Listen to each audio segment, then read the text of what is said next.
रहीम डार education के WPF video tutorial में खुशामदीद।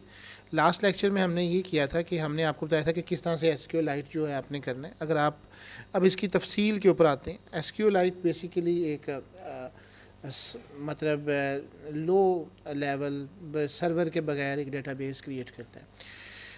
अगर आप इसका ऊपर से पढ़ें तो SQLite कनेक्शन SQLite_con एक वेरिएबल हमने बनाया, क्योंकि हमें पता है कि कनेक्शन बनाने के लिए आपको सबसे पहले कनेक्शन और फिर एक कमांड और एक हमने डाटा रीडर, ये तीनों कंसेप्ट आपको डाटाबेसेस के अंदर आते हैं। कनेक्शन, डाटा रीडर इसलिए बनाया जाता है ताकि वो रीड कर सके। उसके तीन वेरिएबल्स हमने बनाए। सबसे पहली कमांड है SQLite connection, new SQL connection. इसका एक ऑब्जेक्ट बनाता है और ये एक डाटाबेस .db के नाम से क्रिएट करेगा। आप जो भी नाम देना चाहें, फॉर एग्जांपल मैं कहता हूँ जी कि लेट्स सपोज पॉइंट pos.db मैंने एक डाटाबेस बनाया है। और अब उसके बाद हमने इसके बाद ये कमांड को क्रिएट कमांड SQLite_connection.create कमांड, इसका कनेक्शन पहले ओपन किया एंड देन हमने इसकी क्रिएट कमांड की। अब अगर हम इसको स्टार्ट करते हैं, let's suppose we just go for that, तो जहाँ पे इसकी लोकेशन है, ये एक लोकेशन है जहाँ पे हमने रखी हुई है, जहाँ पे आपने 3 फाइल्स SQLite की रखी थी, वहाँ पे ही मैं पहुँच रहा हूँ। हम इसको अभी रन कर रहे हैं, एग्जीक्यूट करने के मोड में आए। जब आप इसको एग्जीक्यूट करेंगे तो अभी आप जब, और ये डाटाबेस इसका मैंने आपको पहले बताया कि ये सिंगल सिस्टम पे बेहतरीन वर्क करता है। अगर आप गौर करें यहाँ पे, तो यहाँ पे कोई डाटाबेस नहीं है, कोई डाटाबेस की फ़ाइल नहीं है। लेकिन जैसे ही मैं इसको शो डाटा करता हूँ, ये एक पॉइंट ऑफ सेल के नाम से इसी जगह पे एक डाटाबेस की फ़ाइल बना देगा। और ये जो मैसेज हमारा शो हो रहा है, ये बेसिकली दो हमारी वैल्यूज़ हैं जो हमारी उस टेबल के अंदर क्रिएट है। लेकिन अब अगर आप यहाँ पे आएँ,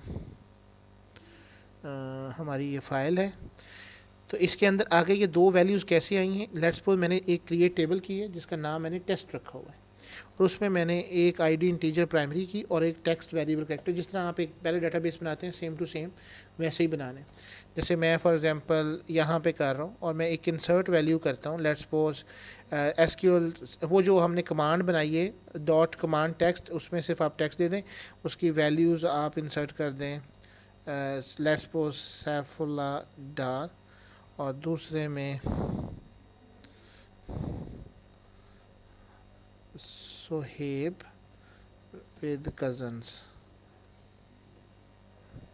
इसी तरह से आपने और कमांड करनी है। इसके बहुत सिंपल सी है कि एक दफ़ा आपने इसको कमांड को करना है और इसमें एक और वैल्यू डालनी, जस्ट लाइक दैट, एक वैल्यू और लाइक दैस आसिम। और क्योंकि ये प्राइमरी की है तो इसलिए मैं इसको 3 कर रहा हूँ। और आप ज़रा देखें कि एक दफ़ा तो ये कमांड होगी SQLite CMD, और इसको रन करने के लिए उसी तरीके से SQLite, आपका इंटेलिजेंस आ जाएगा SQLite कमांड डॉट एग्जीक्यूट। अब रीडर का भी आपको पता है कि दो तरह की होती हैं, इसलिए अब वो बहुत ज़्यादा कमांड नहीं है।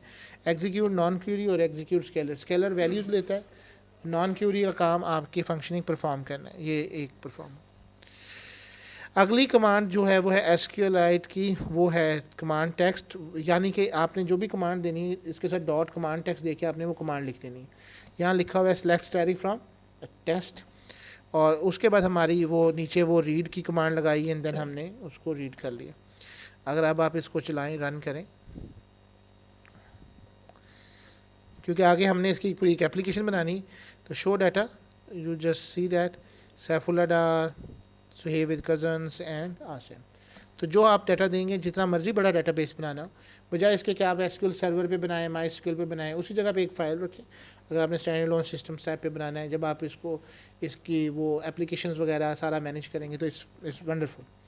अब क्वेश्चन ये है कि आपने ये चीज़ तो बना ली, यहाँ पे आपका पॉइंट ऑफ सेल भी आ गया। अब ये एक डाटाबेस फ़ाइल है जो कि SQLite की है, ज़ाहिर सी बात है ना ये MySQL में खुलेगी ना ये आपके SQL सर्वर में खुलेगी। अब क्वेश्चन ये आता है कि हम इसको कैसे करेंगे। पहले दिन से हम आपको बता रहे हैं कि WPF जो है विंडोज़ प्रेजेंटेशन फॉर्म, ये एक मिक्सचर है आपका इंटरनेट के साथ और एक आपका डेस्कटॉप एप्लीकेशन के साथ।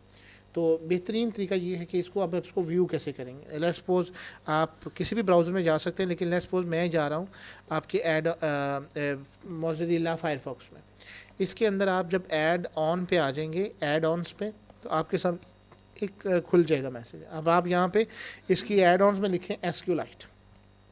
जब आप एसक्यूलाइट लिखेंगे तो इसको इंस्टॉल कर दीजिए, ये इंस्टॉलिंग आपकी परफॉर्म करेगा, डाउनलोड कर लेगा। ये इसका प्लग इन है। ये अब आप जो भी काम करेंगे वेबसाइट है, क्योंकि एसक्यूलाइट बहुत फास्टेस्ट है और हैवी नहीं है, कंज्यूम कम मेमोरी करती है। तो ये ब्राउज़र के अंदर ही आपका एक्सक्यूलाइट ये डाउनलोडिंग कर रहा है, इसने कंप्लीट कर दिया है। आपने एक लिखा होगा रीस्टार्ट नाउ, आप इसको एक दफ़ा रीस्टार्ट कर लीजिए, क्योंकि ये बहुत ज़रूरी है ताकि आपका प्लग इन, हाँ मोज़िला में आप किसी और में भी कर सकते हैं, आपने सिर्फ एक्सटेंशन देनी है वहाँ पे एसक्यूलाइट की, लेकिन ये वेब ब्राउज़र टाइप में ही खुलेगा।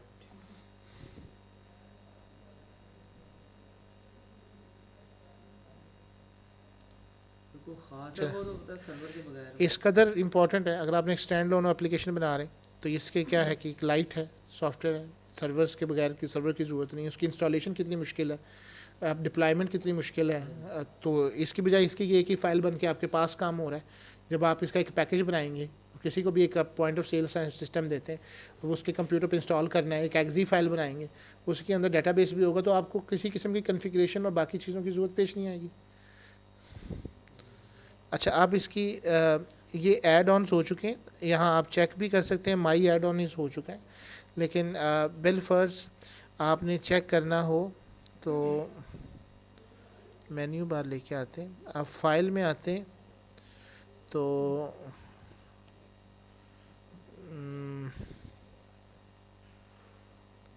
न्यू टैब,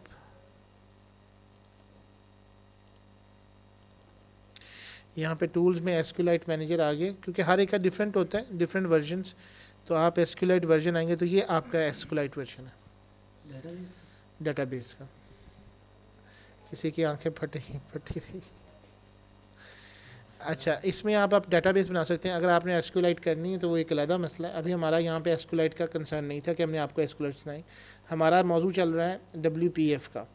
तो अब हमने उस डेटाबेस को जो हमने अभी बनाया है कैसे कनेक्ट करेंगे।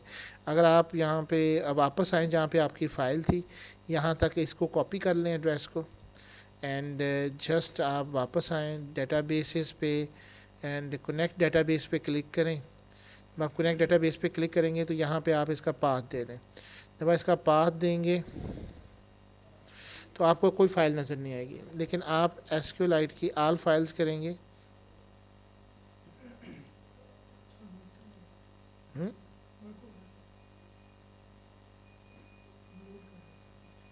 वर्किंग ऑन इट लिखा हुआ है, आगे था। ये पॉइंट ऑफ सेल है जो आपने बनाया था। जैसे आप देखेंगे ये आपका पूरा डेटाबेस आ चुका है, ठीक है। अब आप इसमें इसकी यही डेटाबेस की आईडी और टेक्स्ट बनाई थी आपने, इसको टेस्ट करते हैं तो देखें आपकी क्रिएट टेबल्स, आप इसको रीनेम, री इंडेक्स और बाकी सारी चीज़ें, आप इसमें टेबल्स भी बना सकते हैं। ब्राउज एंड सर्च, आप देखेंगे 3 रिकॉर्ड्स आपने जो एंटर किए थे वो यहाँ पे आ रहे हैं। ऐड करना है, एक और ऐड कर दें, आईडी दे दें इसकी, बहुत सिंपल सी है, 4 आईडी दे दें। ये कलर से भी आपको पता चल रहा है कि ये प्राइमरी की था, उसने लिखा हुआ था, और आमिर with the camera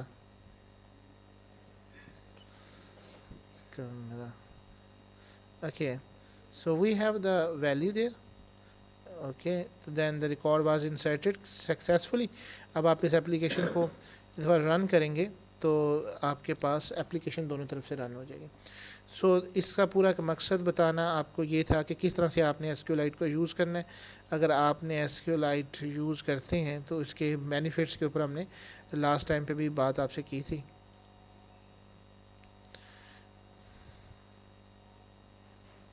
ये एरर इसलिए आया क्योंकि ये क्रिएट डेटाबेस की कमांड लगी हुई थी, तो वो दोबारा से वो डेटाबेस नहीं बन सकता।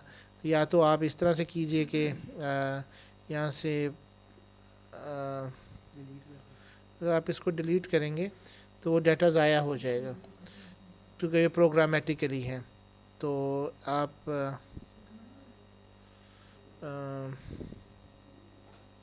ओपन की बात कर रहे हैं ना, दोबारा से डेटाबेस की। चलिए इसको हम इंशाल्लाह नेक्स्ट में भी यही करने जा रहे हैं, तो इंशाल्लाह नेक्स्ट लेक्चर्स के अंदर हम